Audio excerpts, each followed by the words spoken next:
Muy buenas tardes, mi nombre es Carmen Curia, soy médica anestesióloga del Hospital Luis Güemes de Aedo y del Hospital La Viñone de Morón, y hoy les voy a dar una guía para la verificación de máquinas de anestesia.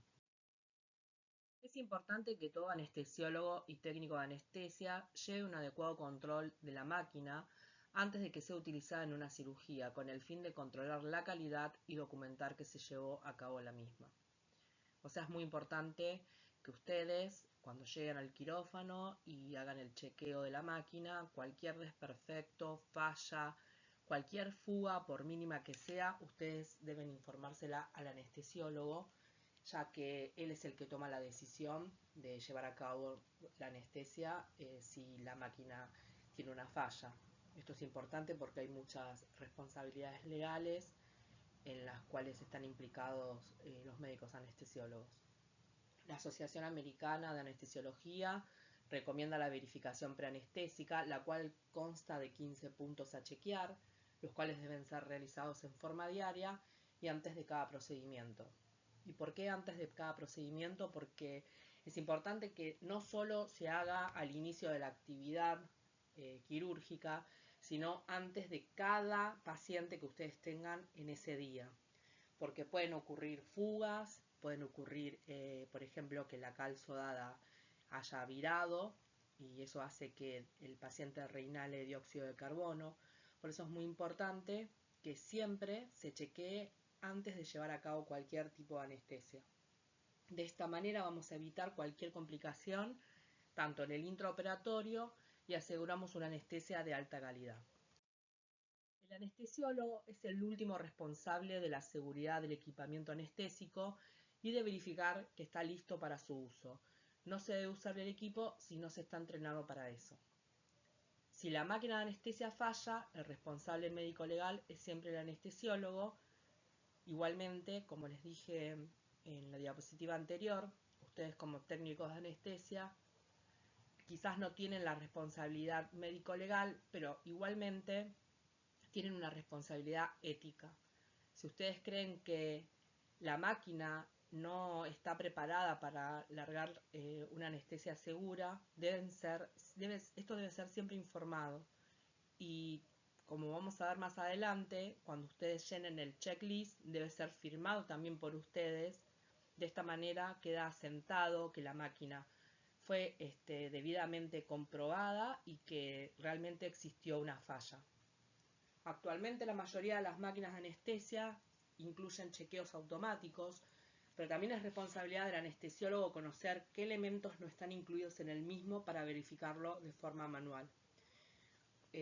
Como ustedes sabrán, en muchos hospitales las máquinas son máquinas muy nuevas, que el chequeo lo hace la máquina sola, haciendo simplemente un par de pasos, pero se pueden encontrar que en otras instituciones hay máquinas viejas que también deben ser chequeadas y muchas veces deben ser chequeadas en forma manual. Esto ustedes lo pueden realizar conectando una especie de lo que nosotros le decimos como pulmón, o sea, es una bolsa que se conecta al extremo de la tubuladura, en donde ustedes van a comprobar que se puede ciclar en forma manual, o sea, van a ver que el pulmón que está formado por esa bolsa expande y luego podrán ciclar la máquina y ver que no haya fugas, que el fuelle no caiga, fuelle o concertina no caiga y ver que realmente se pueda llevar una adecuada ventilación mecánica. Si quedan dudas sobre este tema, lo vemos en la próxima clase. Igual es muy sencillo el chequeo en forma manual. Los principales problemas registrados con las máquinas de anestesia son problemas de monitorización en un 26.4%, problemas del respirador en un 17.9%, monitorización de gases en un 13.4%, fuga del circuito en un 9.6%, fallo de la máquina de anestesia en un 5.2%, problemas del vaporizador en un 5.1%, aporte de gases a la máquina de anestesia entre un 1 al 9% y fallo de las alarmas en un 1.4%. Como verán, estas fallas no son despreciables, ya que abarcan grandes porcentajes, más que nada todo lo que es el problema de la monitorización del paciente. Muchas veces subestimamos esto, pensamos que puede haber interferencias en el electrocardiograma por el uso del electrobisturí durante la cirugía, y quizás no estamos viendo que el paciente puede estar sufriendo una complicación cardiológica, como puede llegar a ser una fibrilación ventricular o incluso una sistolia, pensando que puede ser que está fallando la monitorización por un tema de cables. Por eso es importante que esto se chequee, que ustedes chequeen que los cables siempre estén en buen estado, que estén íntegros, y obviamente siempre fijarse desde el inicio, desde que el paciente ingresa y ustedes lo conectan, que siempre tengamos una buena curva, de electrocardiograma. Esta diapositiva sale de un estudio que se hizo en el Hospital de Honduras, en el servicio de anestesiología, en el cual se llevó a cabo un cuestionario de comunicación voluntaria con respecto a eventos críticos. Y como ustedes verán, se incluyen no solamente a los médicos anestesiólogos, sino a los residentes de todos los años, de primero a cuarto año, y a los técnicos de anestesia. Este estudio dividieron las jornadas de trabajo en el turno A, B y C, o jornada de mañana, tarde y noche, y también se dividieron los pacientes por las características: el grado de ASA, de ASA 1 a ASA 2, el tipo de anestesia, general, regional y combinada, los momentos en los cuales ocurrieron el evento crítico, que en su mayoría fueron en el mantenimiento de la anestesia en un 17%, y el tipo de pacientes, si eran pacientes de cirugías selectivas, que fue el mayor porcentaje, que es el 26%, de emergencias y de urgencias.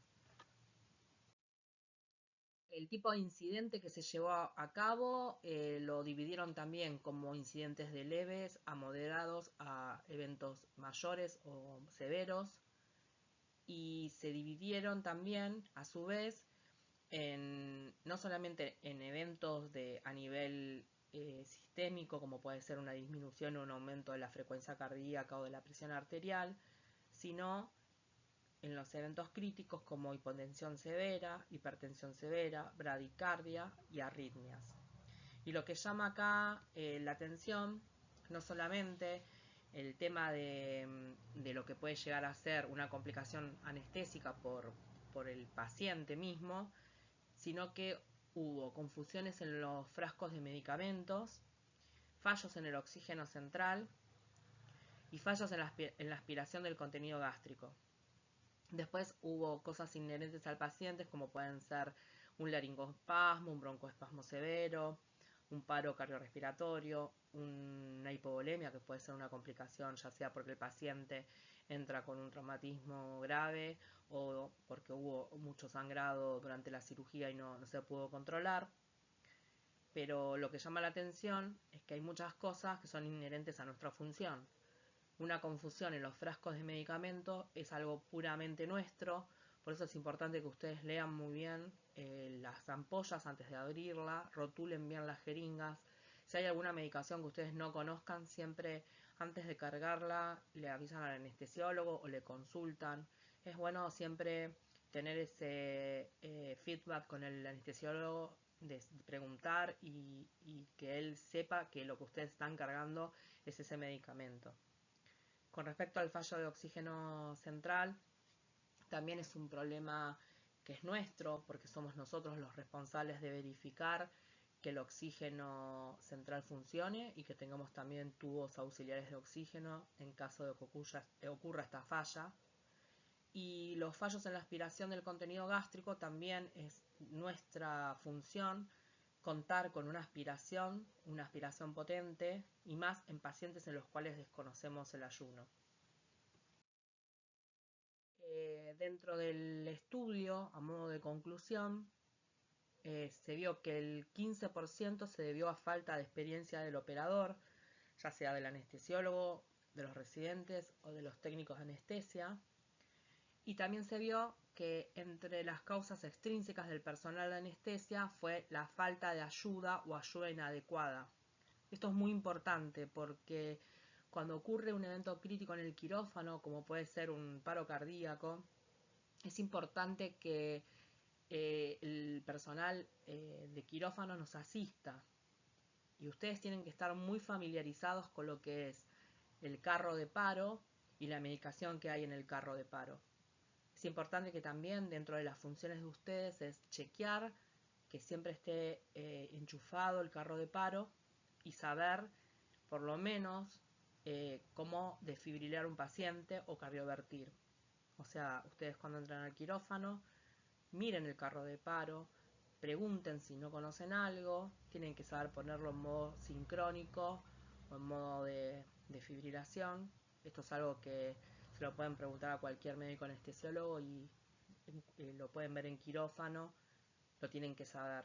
Y saber, obviamente, cuáles son las drogas que nosotros usamos ante un evento así de esta magnitud. Esto es un breve repaso de la máquina de anestesia.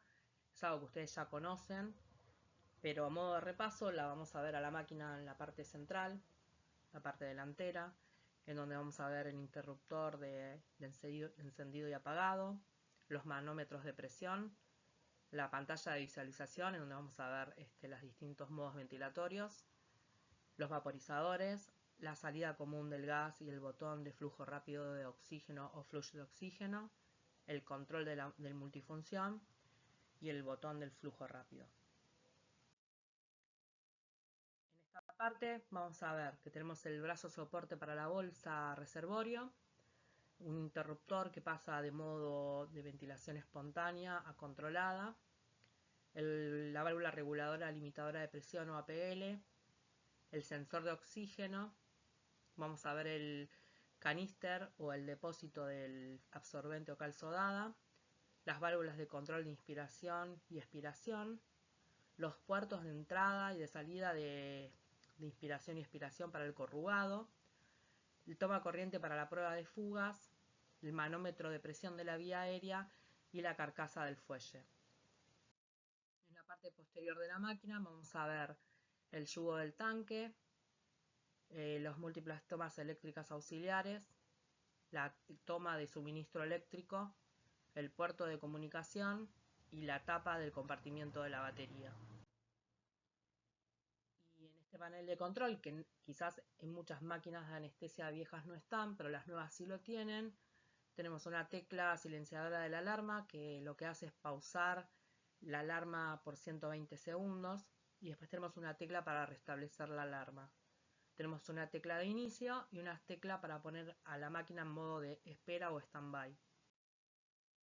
Las máquinas de anestesia están compuestas por un conjunto de componentes diseñados para la realización de procedimientos anestésicos, no para una ventilación por tiempos prolongados, como puede ser en la unidad de terapia intensiva, que son respiradores que están adaptados para eso, son distintos, tienen diferencias con las máquinas de anestesia.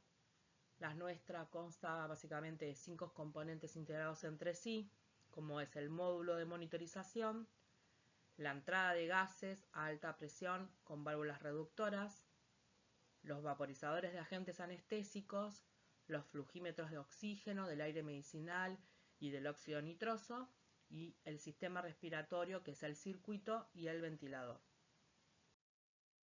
En este esquema vemos el circuito circular, donde se aprecian los principales componentes, que son en el punto A los tubos corrugados, en el punto B el absorbedor del dióxido de carbono. Después vamos a ver las válvulas direccionales de flujo del gas, la válvula inspiratoria y expiratoria en el punto C, las válvulas de sobrepresión en el punto D, y en el esquema se aprecia el selector para la ventilación mecánica o ventilación manual o espontánea en el punto E. La eliminación del dióxido de carbono en el circuito circular se realiza a través de la absorción de este por lo que es la calzodada o el absorbente, que se encuentra en un reservorio llamado caníster, que está integrado al sistema respiratorio. Es importante disponer de este insumo, ya que la capacidad de absorción disminuye a medida que se va utilizando Y en nuestro medio, el absorbedor de dióxido de carbono más empleado es la cal sodada, que provee un marcador, que es el violeta de etilo, que cambia de color blanco a violeta cuando disminuye su capacidad de absorción. Se estima que en la ventilación prolongada se debería cambiar la cal sodada cada 48 a 72 horas. Como verán acá, el tema de que el caníster o reservorio se encuentre integrado obviamente a la máquina de anestesia del sistema respiratorio es muy importante, ya que cuando ustedes hagan el cambio de la cal sodada, tienen que fijarse que cuando coloquen de nuevo el reservorio, este quede bien adaptado, bien coaptado y que no exista fugas, porque es un punto importante de fuga cuando cambiamos la cal sodada.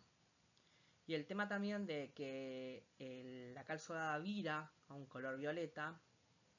Eso es importante, que cuando nosotros hagamos el cambio de la cal, pongamos una etiqueta con nuestro nombre y el día que se cambió, como más o menos para tener un estimativo de si estamos dentro de esas 48-72 horas. Esto también varía de acuerdo a las cirugías que tengamos en ese día. Si hay muchas cirugías que necesitamos un neumoperitoneo, como puede ser una colecistectomía laparoscópica, vamos a tener una fuente externa de dióxido de carbono, por lo cual nuestra cal sodada va a tener muchas más chances de que vire antes de tiempo.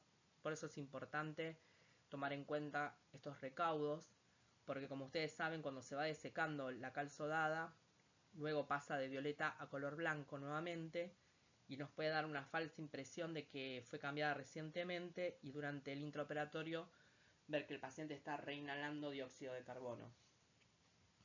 El dióxido de carbono que va a ser absorbido por la cal sodada se absorben aproximadamente entre 23 a 26 litros de dióxido de carbono por cada 100 gramos de cal sodada y se van a liberar 13.700 calorías por mol de agua. La máquina de anestesia tiene integrada la válvula de control de presión, que es la válvula PL, que permite regular la presión máxima dentro del circuito circular durante la ventilación manual o espontánea.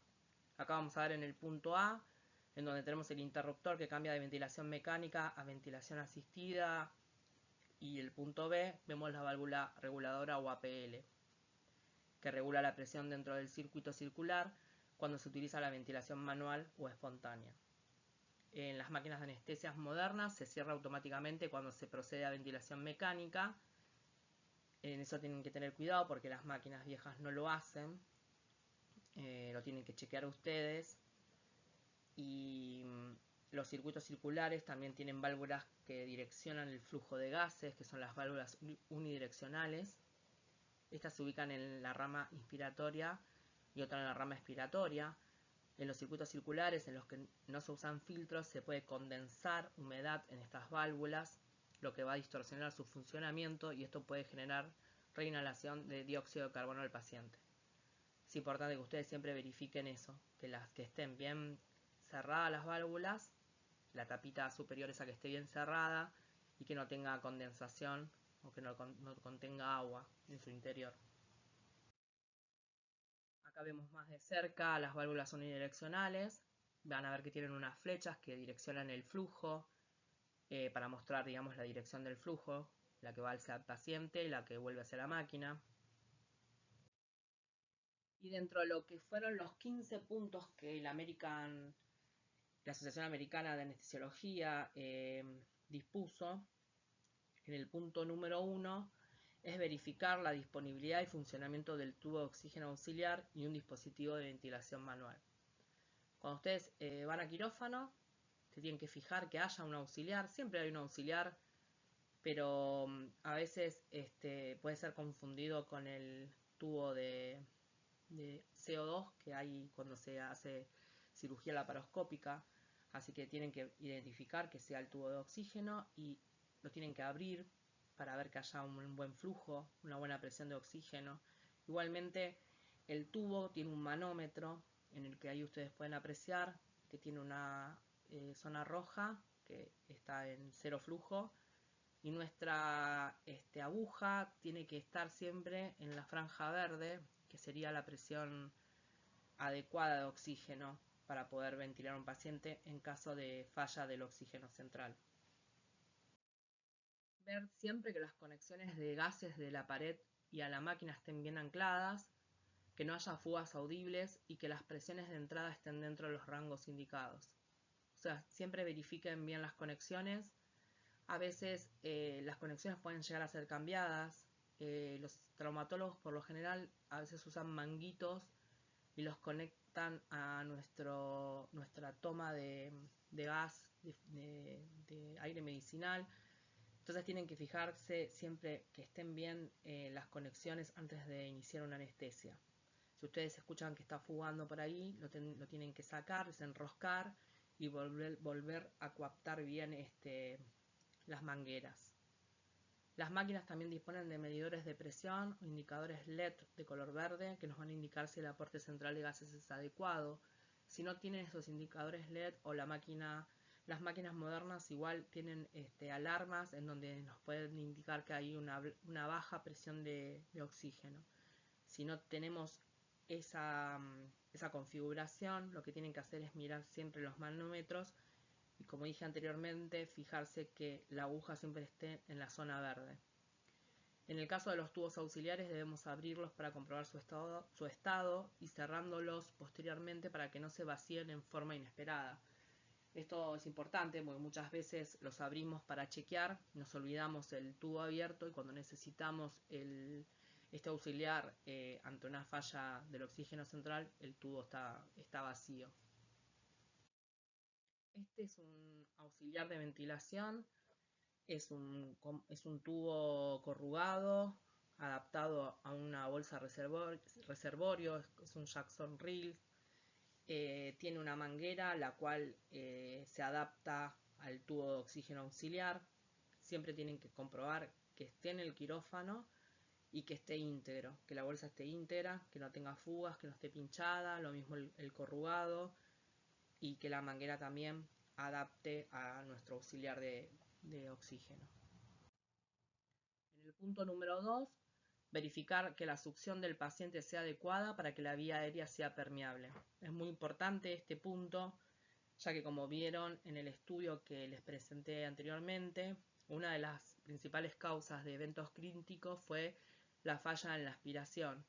Esto puede provocar una broncoaspiración, que es grave porque el contenido de ácido del estómago daña el pulmón, causa un síndrome de distrés respiratorio agudo. Así que es importante contar con una buena aspiración. Esos son 2 Receptal con sus respectivas mangueras. Por lo general, cuando ustedes van a quirófano, esto lo arman las instrumentadoras o la enfermera circulante. Si ustedes no lo saben armar, le piden a ellas que les armen una aspiración individual, sería lo ideal, porque muchas veces compartimos aspiración con los cirujanos y a veces tenemos que aspirar contenido gástrico durante la anestesia, o sea que lo ideal sería que nosotros dispongamos de una aspiración individual. Siempre chequen que el receptal esté bien coaptado al reservorio, porque si no, no hace vacío y no aspira. Y chequen siempre que sea una aspiración potente. Le pueden adaptar a la punta de la manguera una K10, una K11, o incluso pueden poner un tubo endotraqueal en forma de cánula si no existe la disponibilidad de las cánulas descartables que a veces tienen en el personal de instrumentación. En el punto número 3, encender la máquina de anestesia y confirmar que se disponga de alimentación de corriente eléctrica. Aunque parezca una obviedad, siempre tenemos que verificar que la máquina esté enchufada a un tomacorriente, porque a veces largamos una anestesia con la batería y quizás no nos dimos cuenta que la máquina no estaba enchufada. La batería dura 30 minutos, con lo cual podemos correr riesgo de que durante el procedimiento quirúrgico la máquina se nos apague. Por eso siempre deben chequear que esté conectada y que el tomacorriente funcione. A veces pasa eso, que está enchufada y vamos a ver que en el monitor la batería figura como descargada o no figura cargándose. Entonces eso es ya un signo de que ese tomacorriente no está funcionando. En el punto 4 tienen que verificar la disponibilidad de los monitores y también verificar las alarmas. más allá de que vayamos a hacer un procedimiento de baja complejidad, como puede ser una videocolonoscopía o cualquier cirugía en la cual hagamos una sedación, debemos disponer de los cables para cualquier tipo de anestesia general. O sea, con esto me refiero a tener los cables de electrocardiograma, los del saturómetro, la de presión no invasiva y también el cable de presión invasiva. Y verificar la indemnidad de cada uno. Si vemos que los cables pueden estar pelados o haciendo falso contacto, debemos avisar para que estos sean cambiados. Y siempre verificar que las alarmas estén funcionando, verificar los límites de las alarmas. A veces las alarmas están seteadas para una presión configurada para una presión de un paciente adulto, y si tenemos un paciente pediátrico debemos modificarlo y verificar justamente que no sean silenciadas, porque a veces se larga una anestesia y esto no lo tenemos chequeado. Como ven en esta diapositiva, vemos la batería que en el punto 3, digamos, está totalmente cargada. Luego vamos a ver que la batería está con la mitad de la carga, y cuando está con una rayita significa que queda menos de 30 minutos de funcionamiento en el modo de batería. Y cuando ven que está totalmente blanca, significa que debe ser cargada inmediatamente porque está a punto de apagarse la máquina. O sea, esto es un indicador, como hablamos antes, de que puede ser que la máquina, a pesar de que esté enchufada, no esté recibiendo electricidad. En el punto 5, verificar que la presión sea adecuada en el cilindro de oxígeno de respaldo acoplado a la máquina de anestesia. Muchas máquinas modernas disponen de este tubo auxiliar, como lo ven acá en la foto, que está al costado de la máquina. Pero la mayoría de las máquinas que contamos en los hospitales públicos no tienen esta bala reservorio, por lo cual es importante verificar siempre, como en el punto 1 hablamos, el tubo auxiliar de oxígeno. Si ustedes van a una institución que tienen esta bala reservorio, siempre la tienen que chequear, la abren igual como abrimos en el punto número 1 al tubo de oxígeno, y también verifican que la presión sea adecuada. La presión de oxígeno de estas balas tienen que estar calibradas a más de 50 libras de pulgada cuadrada. O sea, solo van a ver con los manómetros de presión. Pero chequen si lo tienen, que esté lleno. Porque también si fue usado, a veces están vacíos, y si los necesitamos ante una falla de oxígeno central, no vamos a poder dar aporte de oxígeno al paciente y vamos a generar una hipoxia. En el punto 7, verificar que los vaporizadores estén llenos y que los puertos de llenado estén bien cerrados. Es importante porque a veces cuando se llena el vaporizador, como el vaporizador de sevoflurano por ejemplo, y si queda mal cerrada la rosca, cuando nosotros iniciamos la anestesia y abrimos los flujímetros, empieza a caer el sevoflurano por ahí. Así que chequen siempre que la rosca quede bien cerrada y que siempre tenga disponibilidad de agente, ¿no? Porque a veces quedan o sobrellenados o no se llenan. O sea, esto es habitual, que a veces se largan anestesias y en la mitad de la cirugía el paciente puede tener un despertar intraoperatorio, y es porque justamente nos quedamos sin agente.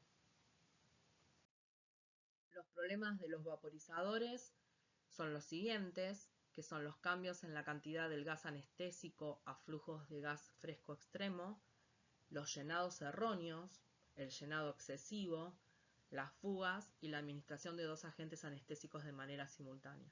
Es lo que hablábamos anteriormente. Lo más importante son las fugas, porque es un punto también importante de fuga al estar mal cerrada la tapa del vaporizador, o llenarlo por arriba de la marca. Eso también va a hacer que haya una falla con la entrega del gas anestésico. En el punto 8, Verificar que no haya fugas en las tuberías de suministro de gases entre el flujímetro y la salida del gas común. Los flujímetros regulan el flujo de gases que ingresan al circuito y permiten ajustar la FiO2 deseada. Las máquinas de anestesia más modernas, que son las máquinas digitales, son las que permiten determinar la FiO2 deseada y la calcula automáticamente los flujos de gases. O sea, ustedes no tienen que hacer la mezcla en la máquina. Nosotros ponemos a qué FiO2 vamos a ventilar al paciente y la máquina calcula la mezcla en forma automática. Las máquinas poseen una válvula de flujo rápido de oxígeno o el denominado flush, que permite un llenado rápido de la bolsa reservorio o de la concertina en caso de vaciarse. También sirve para la eliminación rápida de gases anestésicos del circuito, por lo cual la mala utilización de esta implica someter al paciente al riesgo de barotrauma. ¿Qué significa esto? Que ustedes no deben usar esta válvula de flujo rápido de oxígeno con el paciente conectado. O sea, esto es más que nada porque a veces se utiliza para levantar, digamos, la concertina en caso de que se vacíe, que eso igual, si ustedes ven que la concertina acá es porque está fugando la máquina en algún punto, pero no deben llenar con el flujo de oxígeno con el paciente conectado porque hay riesgo de someterlo a un daño en el pulmón o un barotrauma. Las máquinas disponen de un interruptor para anular el circuito circular del ventilador bolsa y conectar un circuito accesorio para su utilización. Esto actúa como fuente accesoria de gases y no se debería utilizar ya que anula el funcionamiento del ventilador. En esta figura 6 vamos a ver el botón de flush de oxígeno en el punto A, que administra los gases frescos a alto flujo. En el punto B, el interruptor para cambiar entre el circuito principal, que es el circular, por un circuito accesorio, que es lo que hablábamos en la diapositiva anterior. Nosotros cuando esta tecla es utilizada, anulamos el circular, pero podemos utilizarlo como una fuente accesoria de ventilación. Y en el C, el conector para un circuito accesorio. No se debería utilizar estas modalidades en el contexto por el riesgo de mala utilización. ¿Qué pasa? Si a veces usamos esta modalidad de tener un circuito accesorio, muchas veces esa tecla, la del punto B, lo que hace es quedarse en el modo accesorio y si no lo chequeamos, se larga una anestesia y ahí tenemos otro punto de fuga de la máquina, ya que anula, digamos, al circuito del circular. En el punto 9, probar la función del sistema de evacuación de gases anestésicos. Como verán, eso está adaptado a la máquina. No todas las máquinas de anestesia tienen este sistema de evacuación de gases, lamentablemente. Pero si ustedes están en alguna institución en donde tienen máquinas muy modernas, lo pueden ver y tienen que chequear que esté funcionando el sistema de evacuación. Los gases anestésicos residuales son pequeñas cantidades de gases anestésicos volátiles que salen del circuito de anestesia del paciente al aire de los quirófanos durante la administración de anestesia. Estos gases también pueden ser exhalados por los pacientes mientras se recuperan de la anestesia. Los gases anestésicos residuales incluyen tanto el óxido nitroso como los halogenados, como el halotano, fluorano, isofluorano, defluorano y el sevofluorano.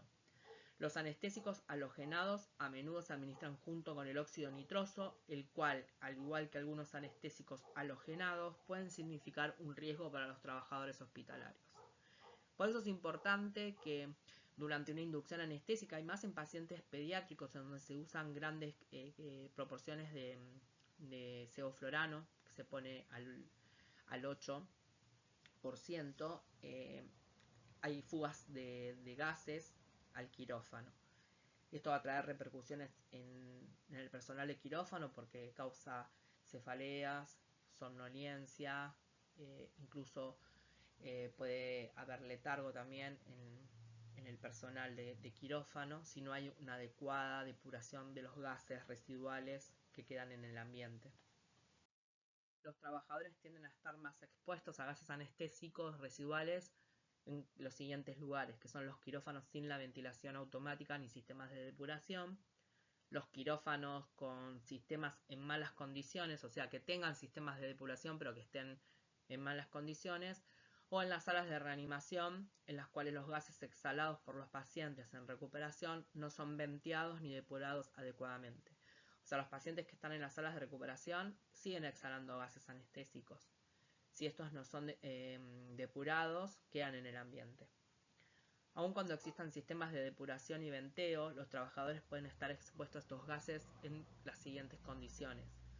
Cuando hay escapes en los circuitos de anestesia, si los conectores, tubos y las válvulas no reciben el mantenimiento adecuado y si no están bien sujetados. Cuando hay escapes de gases anestésicos durante las operaciones de conexión y desconexión del sistema. Cuando el gas anestésico se escapa por los bordes de la mascarilla del paciente o por el acoplamiento endotraqueal, en particular si la mascarilla no está sujetada firmemente, como ocurre durante la anestesia pediátrica. Durante las operaciones odontológicas, esto igual es mínimo, y durante la inducción de la anestesia.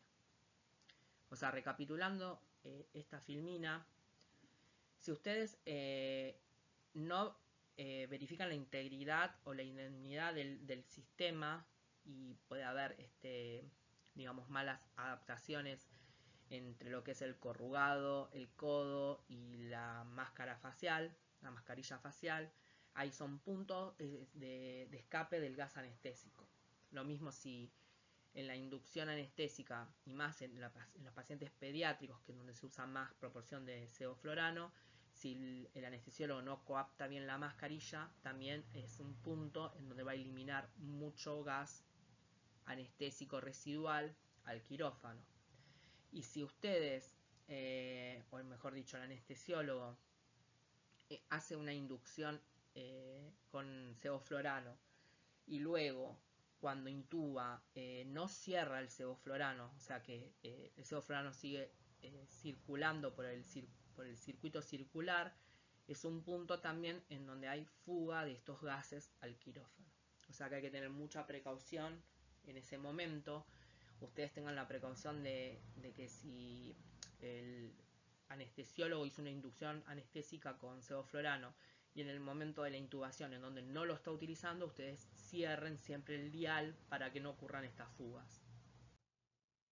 Inspeccionar el sistema de aplicación de anestesia antes de cada uso, identificar también las irregularidades y grietas que puedan llegar a haber, ya sea en la mascarilla facial o puede haber irregularidades o grietas en el circular que va a hacer que se escapen estos gases. Incluir el circuito de respiración del paciente en la lista de inspección diaria de la máquina a fin de detectar cualquier liberación de presión negativa o positiva. Activar el sistema de ventilación local o de la sala, o sea, si el quirófano tiene un sistema de ventilación o depuración, lo pueden activar luego de la inducción anestésica o cuando se termina la anestesia para poder depurar de los gases. Asegurar que el equipo de depuración esté bien conectado. Conectar la salida de gas al sistema de depuración central del hospital. Iniciar el flujo de gas después de la colocación de la mascarilla laringea o del tubo endotraqueal, es lo que hablábamos recién. O sea, si la inducción fue con gases, tengan la precaución de cerrar el dial.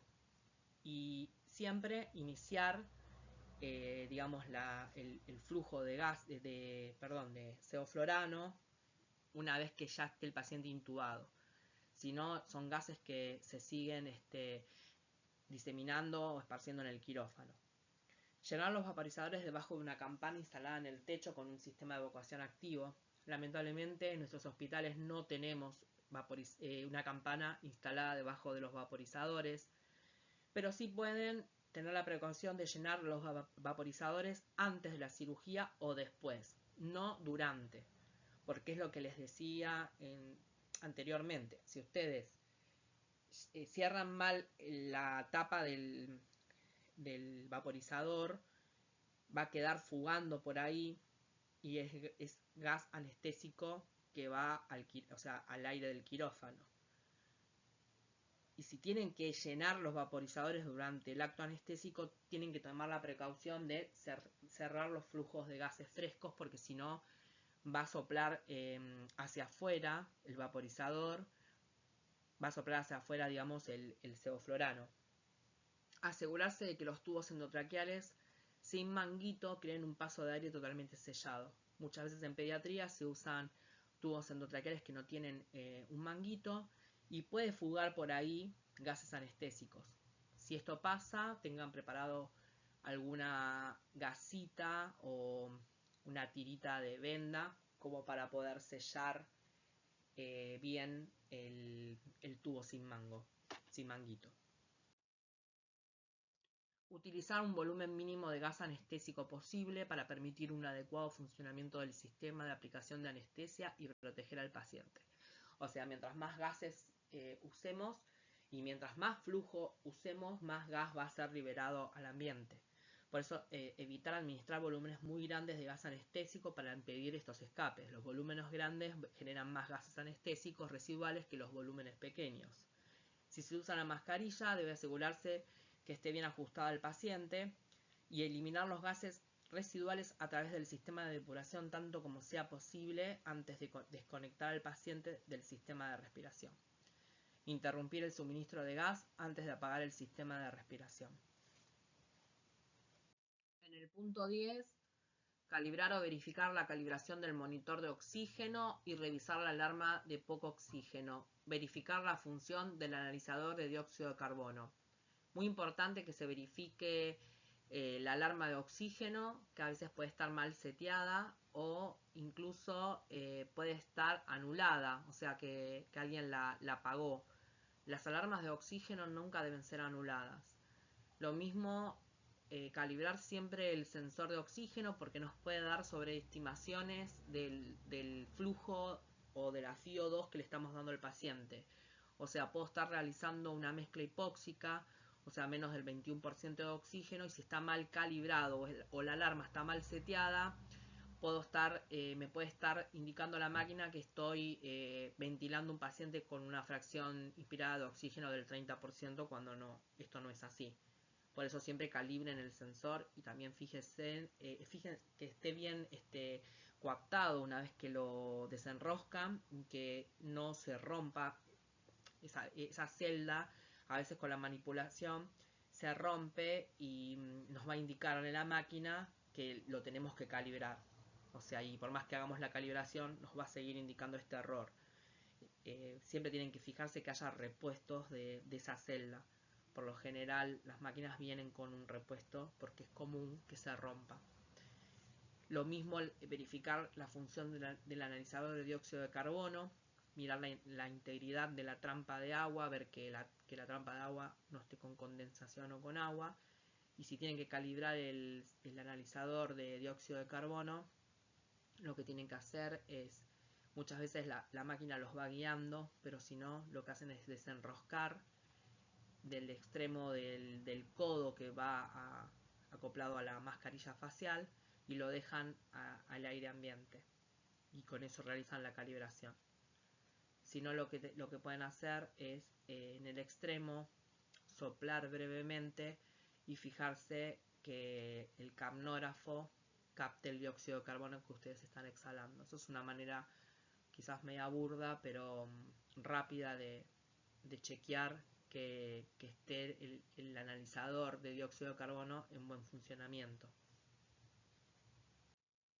Para la calibración del sensor de oxígeno debemos ir a la configuración inicial del sistema, elegir la calibración al 21% de oxígeno. Para hacer esto, previamente se debe cerrar cualquier fuente de oxígeno y lo que podemos hacer es abrir el aire medicinal, que lo que hace es una purga en el sistema. Lo vamos a dejar abierto de 2 a 3 minutos y luego se realizará el chequeo. Para realizar la calibración se retira el sensor de oxígeno de la máquina y para calibrar la alarma de presión baja de oxígeno se debe ajustar por encima de la concentración de oxígeno medido en ese momento. O sea, si en ese momento medimos un 21% de oxígeno, para calibrar la alarma de presión se ajusta por encima de la concentración que medimos. Comprobar la válvula de lavado o ducha de oxígeno mediante el uso con la máquina tanto prendida como apagada y manteniendo la presión en todo momento, ya que esto consigue rápidamente una FiO2 del 100% en todo el circuito.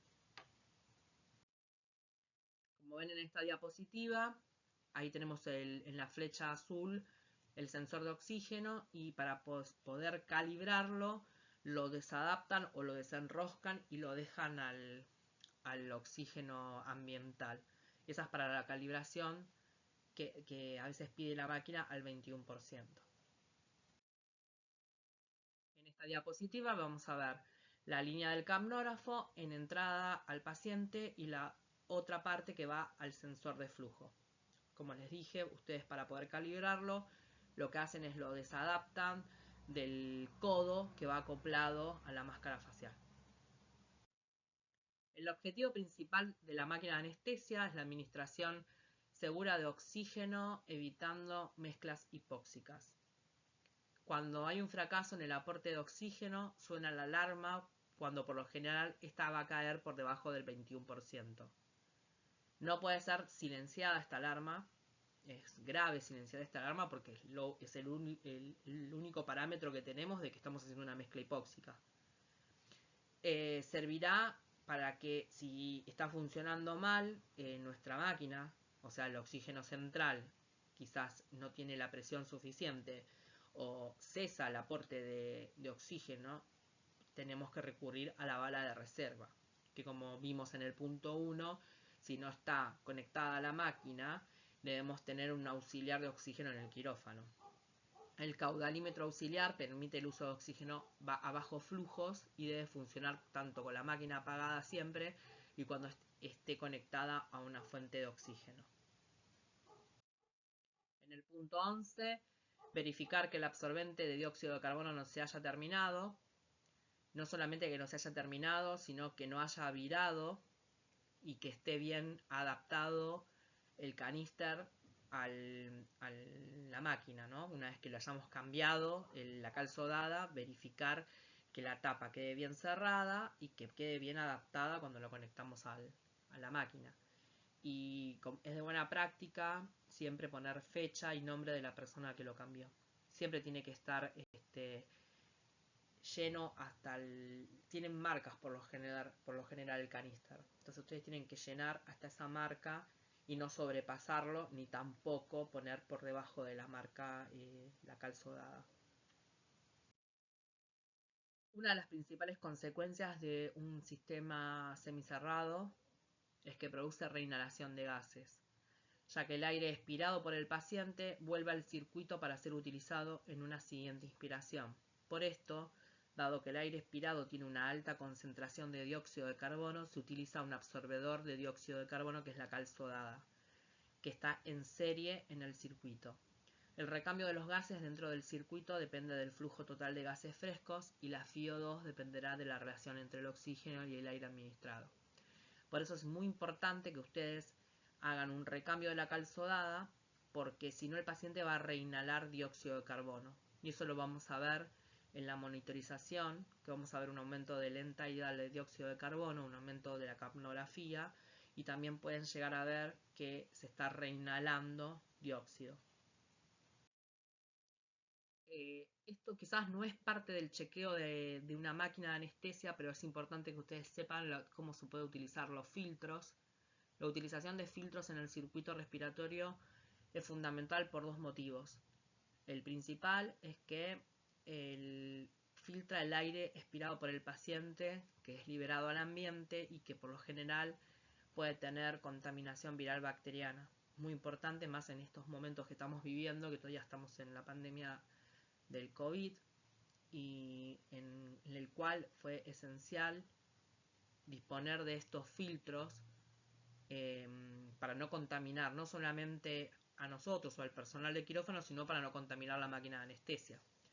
Y también la función de los filtros es que permite calentar y humidificar pasivamente el aire inspirado por el paciente, mejorando la tolerancia y el manejo de las secreciones.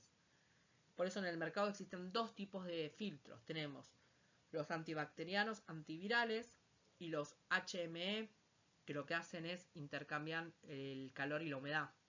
Y después tenemos el HMEF, que lo que hacen es intercambian tanto lo que es el intercambiador de calor y humedad más el filtro, que el filtro tiene una eficacia mayor al 99.99%.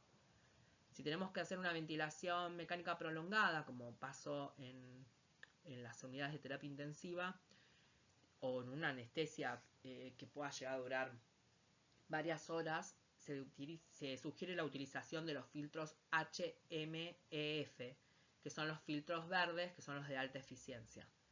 Tienen la filtración antiviral y antibacteriana del 99.99% y además tienen el tema de intercambiar el calor y la humedad. Considerar añadir otro filtro más en la rama expiratoria. O sea, eso siempre tenemos que tener la precaución de preguntar la disponibilidad de filtros que tengamos en el hospital. A veces escasean, entonces tenemos que tratar de tomar recaudos para no utilizarlos en forma desmedida. Siempre conviene quizás poner un filtro en la parte expiratoria y el que vamos a cambiar con más asiduidad es el que va adaptado a la máscara facial o al tubo endotraqueal. Si hay alta presión en la vía aérea, lo primero que tenemos que hacer es cambiar el filtro, porque el filtro puede estar tapado con mucosidad del paciente. Entonces, ese es un buen parámetro como para cambiar el filtro. En la prueba 12, que es la prueba de presión y fuga del sistema de respiración, esa es una foto de una máquina Drager, en donde nos dice de dónde tenemos que iniciar la comprobación de fuga completa del sistema. Siempre tomen la precaución de cuando vayan a hacer la prueba de fugas, que el corrugado esté totalmente estirado, que no tenga ni el filtro ni el codo y que sea adecuado al paciente que estemos por ventilar. No es lo mismo realizar la prueba de fuga con un circular o con un corrugado de un paciente adulto que el que va a necesitar un paciente pediátrico. O sea, siempre estiren el corrugado, porque si no va a dar una compliance distinta al que si tenemos el corrugado totalmente acoplado. Durante el chequeo, los principales problemas que vamos a poder llegar a encontrar son las fugas, la anulación del flujo por conexiones incorrectas, la oclusión de las válvulas de los tubos y filtros, la reinhalación de gases, la disminución del volumen corriente inspiratorio entregado, el bloqueo de la válvula APL y la formación de productos de degradación entre los absorbentes y los agentes anestésicos. Por eso es importante que busquen puntos de fuga, como pueden ser si cambiaron la calzodada, que el caníster haya quedado mal adaptado, que el corrugado pueda estar pinchado, que la bolsa reservorio también pueda tener una rotura y esté fugando por ahí, o que las válvulas unidireccionales estén también mal adaptadas. La anulación del flujo por conexiones incorrectas puede ser que a veces tenemos demasiado espacio muerto cuando ponemos codos, filtros.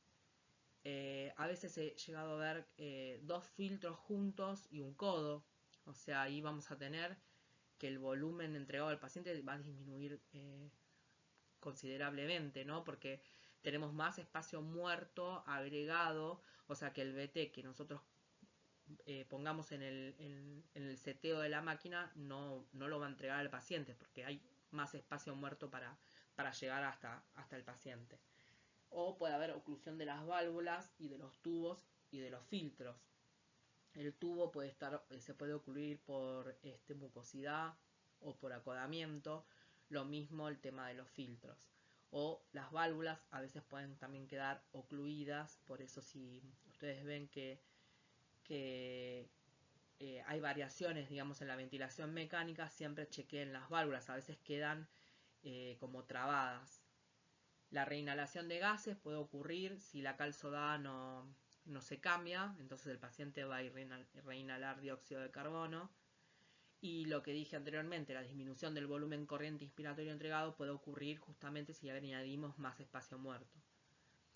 El bloqueo de la válvula PL es raro que pase, pero si nosotros tenemos algún elemento en el que esté ocupando donde está la válvula PL, no va a permitir que ésta sea cerrada o abierta correctamente. Y la formación de productos de degradación entre los absorbentes y los agentes anestésicos ocurre más que nada con el sevoflurano, que se degrada en el compuesto A. Igualmente, con las nuevas formulaciones de cal sodada, la formación esta de productos tóxicos son menores que antiguamente.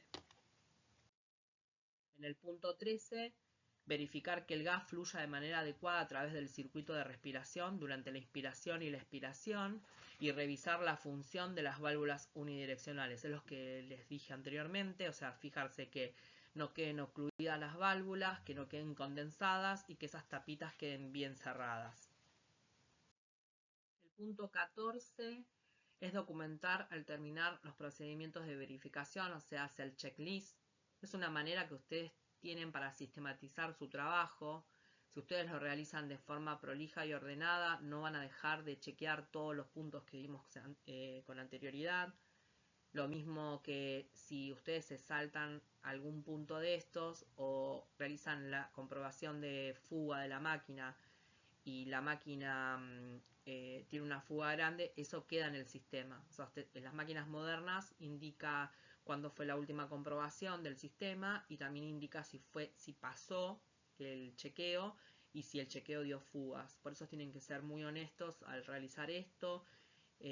Informarle al médico anestesiólogo que la máquina presenta una fuga y él es el que decidirá si va a realizar la anestesia con una máquina quizás defectuosa. Por eso ustedes realicen esto en forma prolija y no omitan realizar todos los puntos que vimos anteriormente. Siempre firmen el reporte. Algunas instituciones no tienen estos checklists. Igual si no lo tienen, ustedes lo que pueden hacer es en forma casera armar una planilla con estos 15 puntos e ir tildándolos a medida que los van realizando. Después va a llegar un momento que lo van a hacer de forma tan rutinaria que se van a acordar de todos los pasos, pero como ustedes verán, todos los puntos que vimos hasta ahora son los puntos necesarios para hacer una anestesia segura. En el punto 15, confirmar los ajustes del ventilador y evaluar si está listo para proporcionar adecuadamente el acto anestésico. No solamente abarca los 15 puntos que vimos hasta ahora, sino siempre contar con elementos de vía aérea avanzada, o sea, siempre, además del laringoscopio, contar con máscaras laringias, con cánulas de Mayo, con guía de Eschmann, con videolaringoscopio, o sea, todo lo que podamos llegar a tener dentro del carro Vortex. Y siempre existe la posibilidad de que ante la imposibilidad de ventilar al paciente y de intubar al paciente tengamos que recurrir a una cricotiroidectomía, o sea que ahí deberíamos tener un bisturí, por lo menos el mango del bisturí, una hoja de bisturí y una guía de Eschmann. Si nosotros sistematizamos nuestro trabajo y hacemos estos 15 puntos y sumamos a los 15 puntos elementos de vía aérea, vamos a disminuir mucho los eventos críticos que vemos en quirófano. Y también es una manera de proporcionar al paciente una anestesia de alta calidad. Ustedes son nuestra mano derecha durante el acto anestésico. Son las personas que están más capacitadas para asistir al médico anestesiólogo. O sea que nosotros necesitamos que ustedes también tengan una conciencia moral y ética al realizar estas comprobaciones, porque confiamos que esto se haya realizado. Más allá que la responsabilidad médica legal es del anestesiólogo, ustedes son, digamos, éticamente responsables también. Cualquier duda que tengan con respecto a todo lo que se vieron en estas diapositivas, lo podemos hablar en la clase siguiente o pueden escribir al campus. Igual en el campus dejé bibliografía, porque esto es una manera como muy rápida de abordar estos temas. Para los exámenes y los finales se va a abordar con más profundidad. Está el capítulo 14 del libro Barash, que explica mucho mejor y de manera más profunda todo lo que es el chequeo de una máquina de anestesia. Y las clases siguientes vamos a ver los que son las normas IRAN-FAR y los niveles de seguridad de de las máquinas de anestesia. Así que les recomiendo que lean la bibliografía y las dudas que tengan las hablamos en la siguiente clase. Les agradezco la atención y nos vemos próximamente.